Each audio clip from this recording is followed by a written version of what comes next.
All right, stage one's pretty simple. Machine ground balls are going to be the third and shortstop. Okay, second and first with the pitchers are getting fungos, get overs, some tweeners, some regular GBs to second. Middle infielders, even at short, you're all moving to second base. Outside of that, let's get after it. Outfielders in left. Infield, know where you're going. Let's go.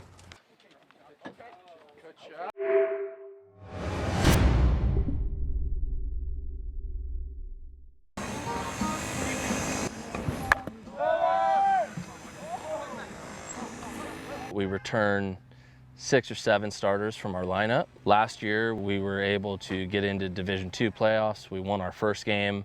We lost by 1 run in Game 2 to the team that ended up winning CIF Division II. It kind of showed last year, if you look at our schedule, just kind of we got better towards the end, and that showed a lot of growth from the young guys as they were kind of settling in and gaining confidence. We have an all-new turfed infield, turfed mound, turfed home plate.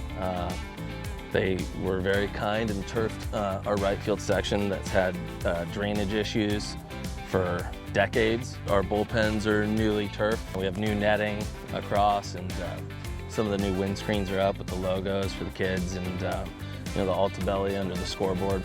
And then for our kids to be able to come out every day, and play baseball in Newport Beach and play at a facility like this is now. I mean, I don't know many people who have it better than us, so we're very fortunate, and our big thing is to not forget how lucky we are and be grateful. Last week after it rained and everything, we were right back on the field. We were even on the field while I was sprinkling and everything, not having to worry about anything like that. Hops are beautiful on the turf. You can be comfortable out there, confident you're gonna make all the plays. We've got a few practice under it, so I think it gives us a pretty good advantage, and it's just beautiful to play out here. The field is sweet. It definitely makes a big difference in the game itself. Everyone's, not making as many errors. It's a good field. Lucas Perez, he's a senior this year, 4-year varsity starter. So he started for us as a freshman catcher on our 2022 championship team, and he's probably our #1 on the mound as well. He had a dominant year last year pitching, and a great year defensively behind the plate, and shown a lot of strides offensively as well. He's a 3rd-year captain. Just getting after it in the cages, in the weight room. Obviously, it's a really big part of the game now, making sure I'm really physical and everything like that, not falling behind, and kind of just bettering myself. My play is always going to, I feel like, catch up with my age and everything like that, but making sure that I'm developed in all the minor aspects of the game, receiving, mechanics on the mound, lifting in the weight room, getting my right swing off, kind of just all around getting better. Ryan Williams, he's a junior, outfielder, 3rd year on varsity. He's also started since he was a freshman on varsity. He's a Cal Berkeley commit, center fielder for us. Really is just a 5-tool player, and honestly this year he's going to get on the mound for us too, and he's got a great arm at that. So one thing I've been doing is I've been getting in the weight room a lot more. I was pretty skinny last year. I put on about 10 pounds, so I'm excited about that. Just working on my hitting. Pitching, I've gained some velocity. Gavin Guy, he's another junior, corner infielder and a pitcher, a big, tall righty. Works at upper 80s, low 90s, 3-pitch mix, throws a lot of strikes. Again, another kid who's a 3rd-year varsity starter, started for us since he was a freshman. Plays basketball here at Newport Harbor as well, and he's a commit to UC Santa Barbara on the mound, and he's done a great job for us. As a sophomore, he hit over 300. I went to Chapman baseball compound. Pitch there, just a couple arm strength drills, and then some field practice, of course.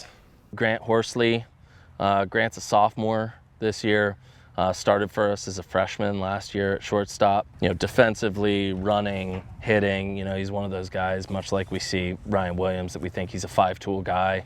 I know he's a sophomore, but he's one of those kids who we just kind of expect to do it all for us. I got more comfortable throughout the year, and once we got to league, then I just felt a lot more comfortable. Senior Elijah Hasseth, he's been on varsity for 4 years, 3rd year starting. He was also on varsity in our 2022 championship team. He's a lefty outfielder for us. He's a lefty on the mound for us too. He's been there in big moments. He's pitched in big games, and the big moment really doesn't get to him. So we're really looking forward to him, having a breakout year this year, and just kind of showing that senior leadership on the field, out on defense in the outfield, on the bump, and especially in the box. I would say just in the big moments, like when the games get kind of heated, taking a second to slow everything down, take a deep breath. Senior Adam Martin plays second base, shortstop, some third for us. Hits in the middle of the order, really fast, got great wheels, got a great swing. Sophomore year, he was team MVP, first team All-League. Athletically and talent-wise, this kid's one of our best players, hands down. Some of the plays he makes on defense are unreal. He's got a lot of pop and a lot of speed, offensively as well. So we look forward to him playing a huge role for this team and hopefully why we have some success this year. You guys have to be held accountable by yourselves and hold yourselves to a higher standard than the other teams that we play. That's how you end up being successful. When you guys held yourselves accountable and we executed, we put pressure on defense, good things happen. When we don't, we go innings scoreless and everybody's frustrated. Okay, so just hold yourselves accountable, get better at it, and get in the cage if you need to. 3-1-3, 1-2-3, Newport!